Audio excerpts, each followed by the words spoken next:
മിശിഹായിൽ പ്രിയമുള്ള സഹോദരി സഹോദരന്മാരെ, പ്രിയമക്കളെ, ഈ പ്രഭാതത്തിൽ സങ്കീർത്തനം 34:8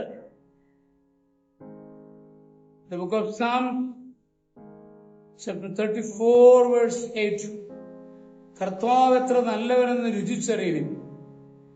ഒരു കൊടുങ്കാറ്റിന്റെ നടുവിൽ മനുഷ്യരെ ഭക്ഷിക്കുന്ന കുറെ കാട്ടാളന്മാർ തീ കാഞ്ഞുകൊണ്ടിരുന്നു. പെട്ടെന്ന് അവിടേക്ക് ഒരു ബാലൻ കടന്നു വന്നു.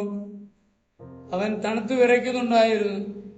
സുന്ദരനായ ബാലനെ കണ്ടപ്പോൾ കാട്ടാള സ്ത്രീകൾ തുള്ളിച്ചു.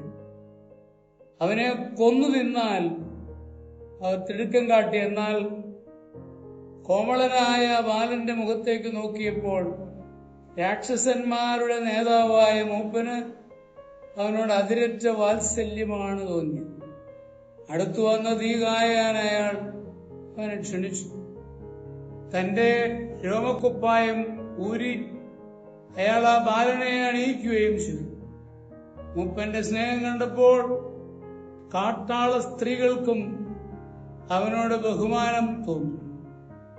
അവർ മൂപ്പന്റെ കുടിൽ വൃത്തിയാക്കി വൃത്തിയായ കിടക്കയിൽ അവനെ കിടത്തി. സാവധാനം എല്ലാവരും നിദ്രയിലേക്ക് വഴുതി വീണു. കുറെ നേരം കഴിഞ്ഞപ്പോൾ അതീവ ഹൃദ്യമായ ഒരു ഗാനം അവിടെ മുഴങ്ങി.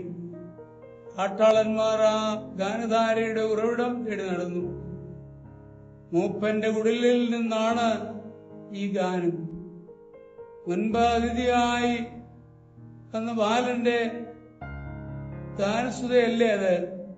ആ മാധുര്യമേറുന്ന സമരവീണയിൽ അവർ കുളിരണിഞ്ഞു. ഉച്ചത്തിൽ കരഞ്ഞുകൊണ്ട് അവർ ബാലന്റെ പാദത്തിങ്കൽ പ്രണമിച്ചു. ഈശോ മിശിഹായാണ് തങ്ങളുടെ ഇടയിൽ അതിഥിയായി വന്ന ബാലനെന്ന് അവർ സാവധാനമാണ് മനസ്സിലാക്കിയത്. അതോടെ അവർ ആഹ്ലാദം കൊണ്ട് തുള്ളിച്ചാടി ക്രിസ്തു അവരെ വിശാലമായ മുറ്റത്തേക്ക് നയിച്ചു. അവിടെ നിന്ന ഫിർമരത്തിന്റെ കൊമ്പൊടിച്ച് അവൻ നിലത്തുകുത്തി. എന്നിട്ട് സാവധാനം പറഞ്ഞു, സ്നേഹിതരെ, നിങ്ങൾ എനിക്ക് ഈ രാത്രി തന്ന സ്നേഹത്തിന് ഏറെ നന്ദി.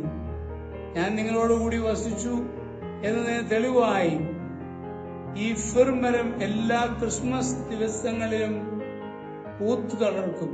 നിങ്ങളിത് അലങ്കരിക്കൂ. അത്രയും പറഞ്ഞ ബാലൻ അപ്രത്യക്ഷപ്പെട്ടു.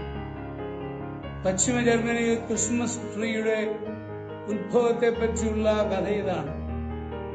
ഇതിൽ എത്രമാത്രം സത്യമുണ്ടെന്നറിയില്ല. എന്നാലും ക്രിസ്മസ് ട്രീയുടെ ഉത്ഭവം ജർമ്മനി തന്നെയാണ്.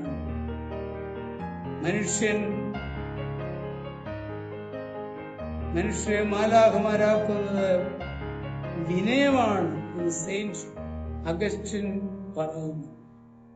നമ്മുടെ കർത്താവ് മിശിഹായുടെ കൃപയും പിതാവായ ദൈവത്തിന്റെ സ്നേഹവും പരിശുദ്ധാത്മാവിന്റെ സഹവാസവും പരിശുദ്ധ അമ്മയുടെ മധ്യസ്ഥതയും നിങ്ങൾ എല്ലാവരോടും കൂടി ധാരാളമായിട്ടുണ്ടായിരിക്കട്ടെ, എപ്പോഴും എപ്പോഴും എന്നേക്കും. ആമേൻ.